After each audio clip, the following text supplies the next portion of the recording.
Am I going to sit in meetings and quote Tangled? Maybe, maybe not. Will I talk about How to Train Your Dragon? Probably, yes. But I think by being yourself, by bringing in parts of your personality into your professional life, that inspires people. They think, actually, I can connect with that person. And people may think that Sophie's a bit weird, she's a bit kooky, but I'm okay with that because I am. I think that's what I would hope is something that people like about me.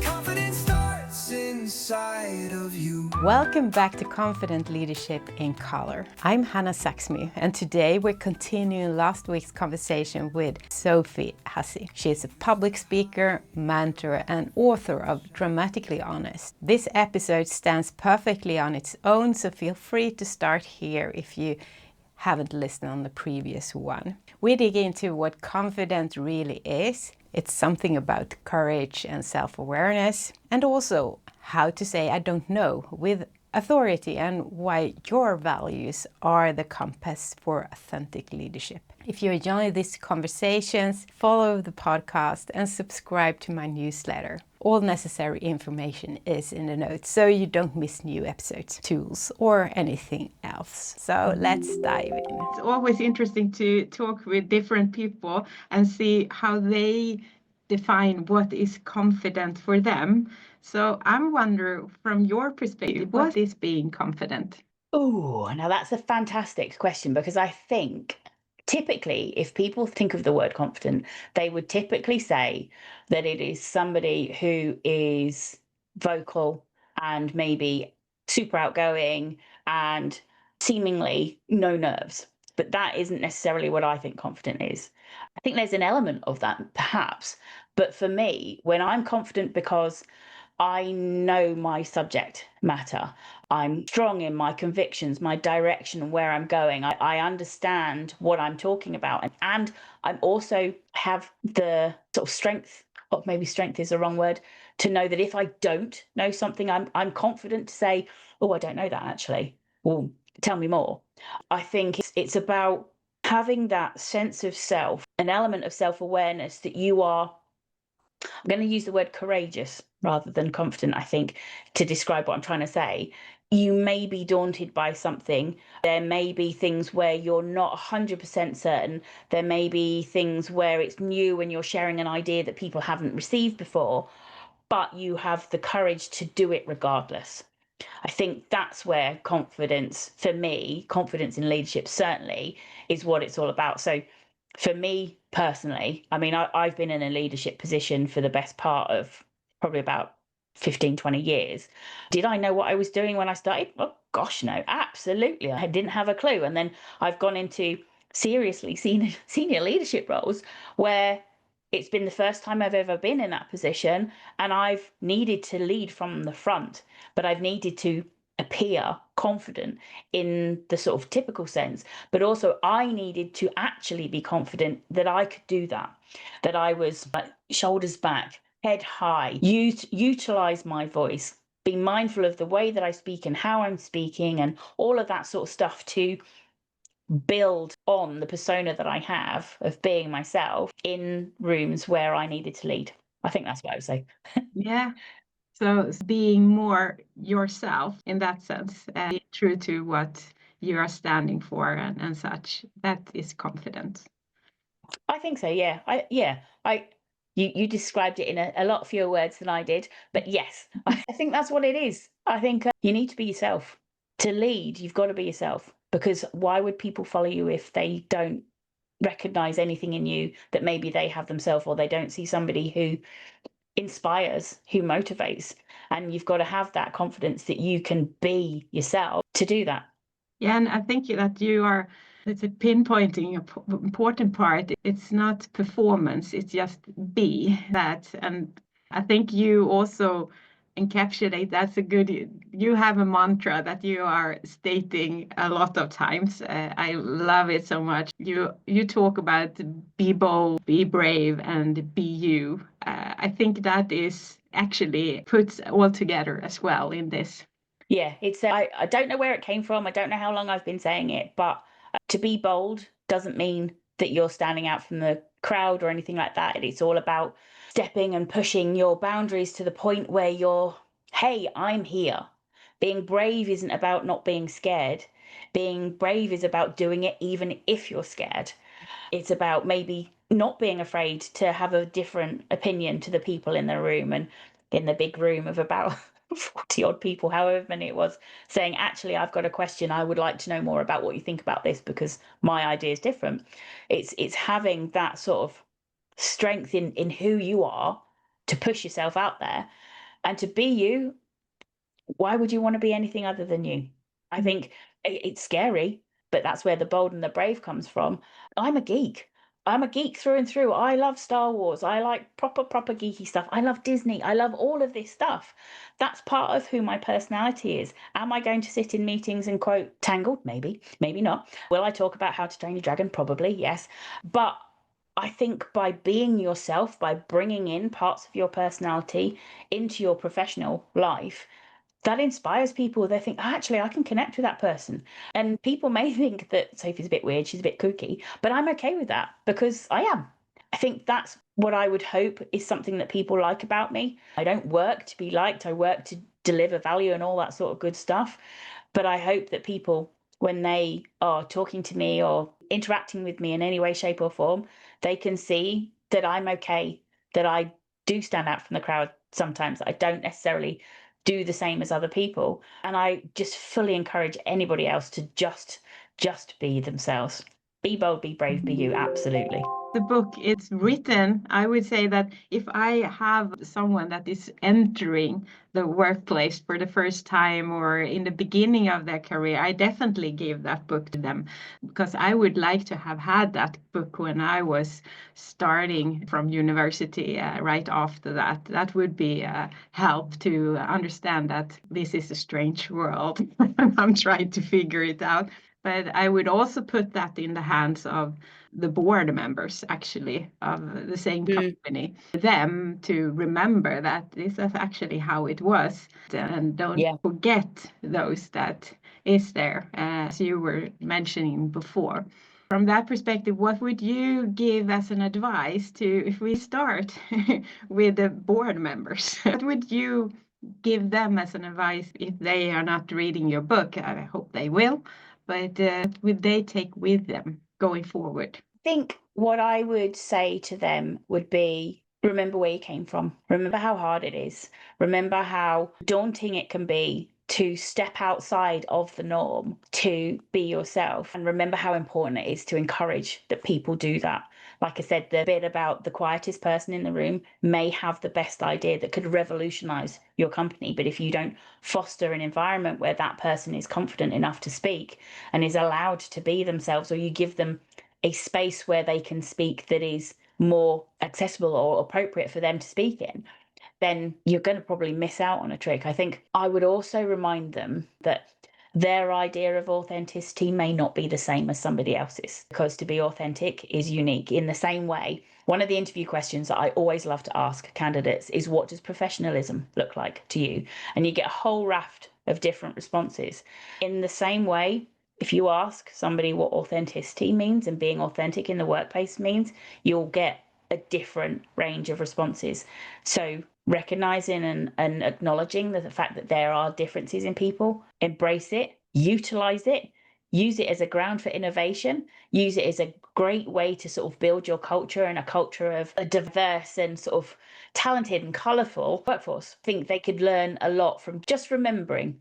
I think the main bit of advice is just remember where you came from. Remember how difficult it can be to just be yourself and embrace it, encourage it, build on it. I think that is a good advice. And I think that sometimes maybe they also need to just get that reminder that are they showing their authentic selves truly? Could show even more of their good side. The advice to somebody who is newer, I would say to embrace yourself, embrace who you are. Don't be afraid to be different. Don't be afraid to push boundaries. Obviously, always treat others with respect, lead with empathy.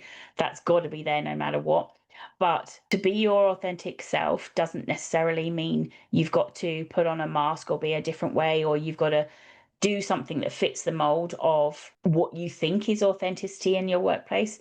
Embrace those things that you are. So a great example, I talk quite a lot about being an introvert because I am an introvert. Nobody at work typically thinks that. I'm not masking, I'm not pretending when I'm in the workplace. I've just learned how to push my introvert self to be a little bit more outward facing when I'm in the workplace, because it supports others, because it drives results, because the aim is to get other people to feel inspired and feel okay about being themselves and creating that space. So I think that the main advice would be, just because you think things may or should be one particular way, it doesn't have to be. You being yourself, being bold, be brave, be you, that has to be your number one.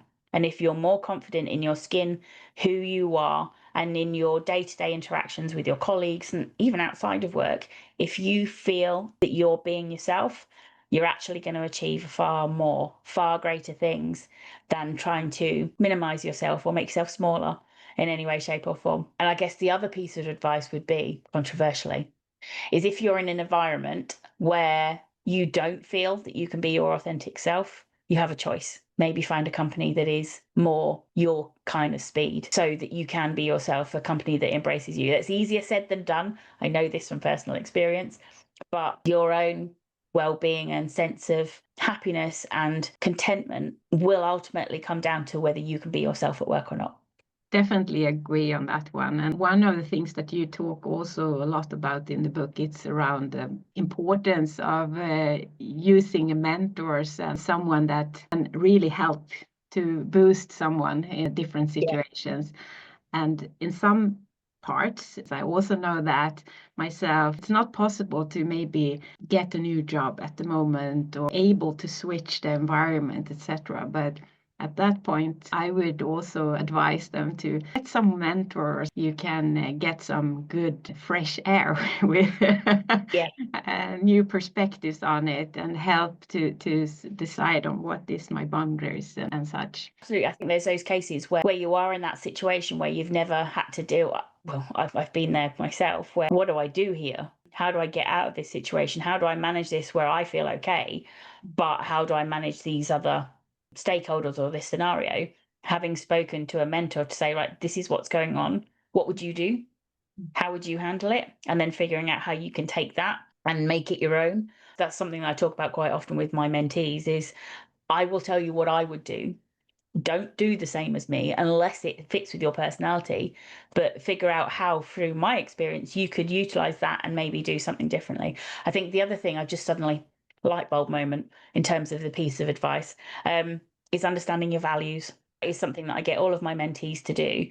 But if you are starting out in the workplace, you should 100% figure out what you value, and understand what's important to you, so that to be your authentic self, to be who you are, to manage effectively in the workplace.